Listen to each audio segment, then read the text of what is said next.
Mr. Banerjee, it's been 2 weeks, and the first question that I raised, why has Ms. Moitra not come out and categorically said that no, there's been no compromise of her login credentials, that she's not shared her login credentials with anyone other than her staff?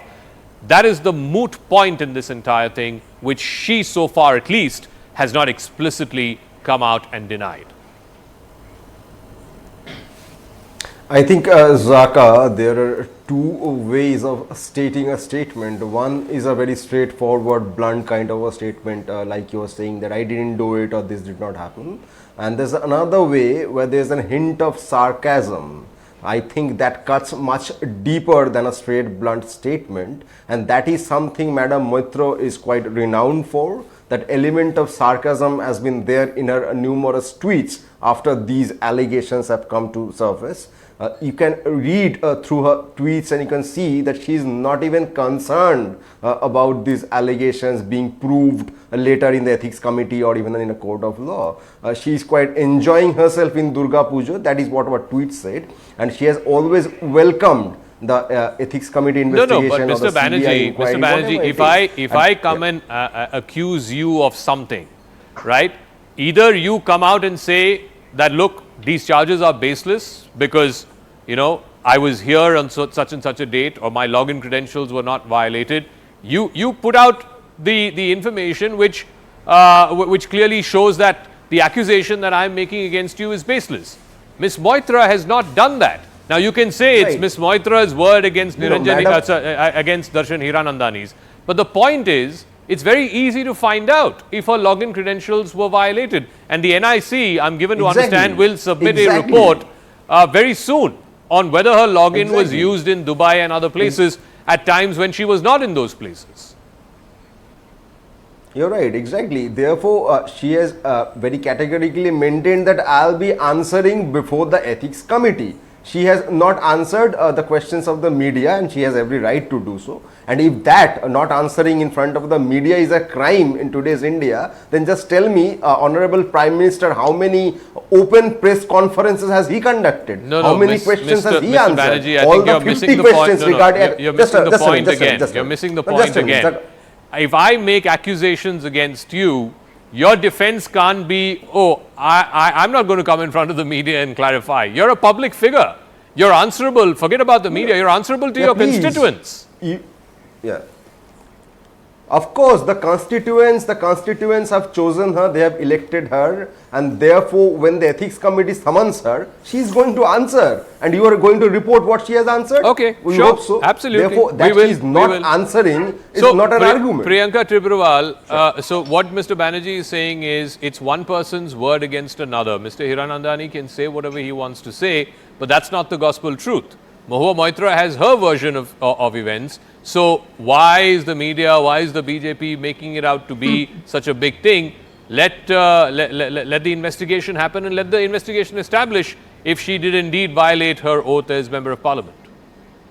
Well, everything is falling before us only, and we are getting to see everything and witnessing each and every day. Now see, Ms. Moitra is not uttering anything. Rather, Mr. Anirban is very proud on the shameless behavior which she's carrying on and trying to show her confidence. But this is nothing. It is absolutely the fake morality which she was trying to show few days back. See, there are irrefutable evidences we shall not be able to deny. That is the reason she's quiet on that. Otherwise, she has never spoken anything about the login ID. Rather, she once said that it is not a crime, and her secretaries and everybody has the login ID. But yes, login ID was, questions were asked across the Indian border. Now that is our concern. National security is our concern. Now Ms. Moitra has to come up with her clarifications, because there have been allegations leveled against her. She has to, bring out her point of view against the evidences which have been produced today before this committee.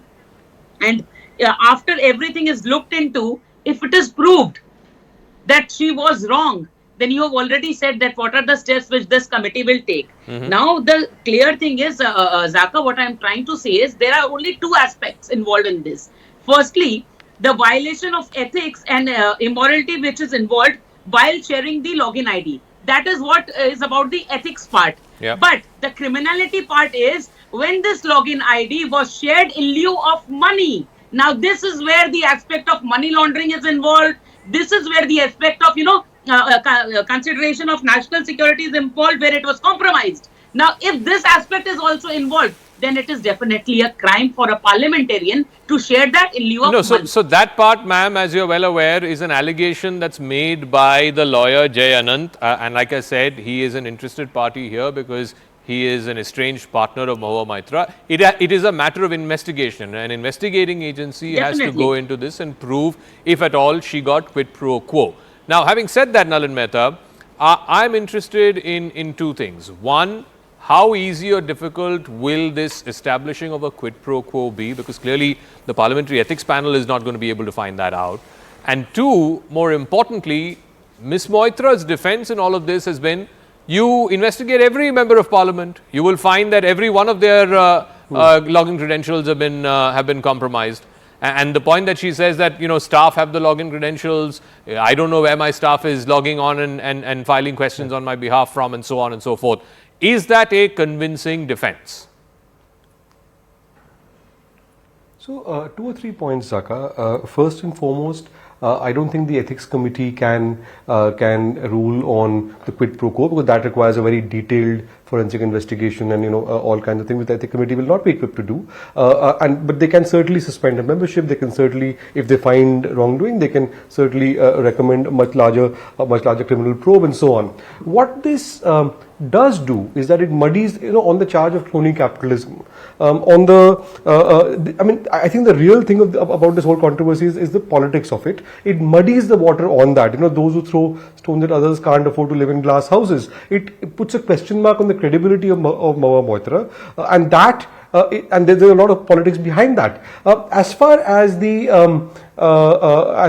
whole thing of a lot of PAs have password and so on, that may well be true. However, in this case, the charge is not that somebody else is operating it for you. It is that a businessman was operating it on your behalf. And if that turns out to be true, then that's a pretty serious damning allegation.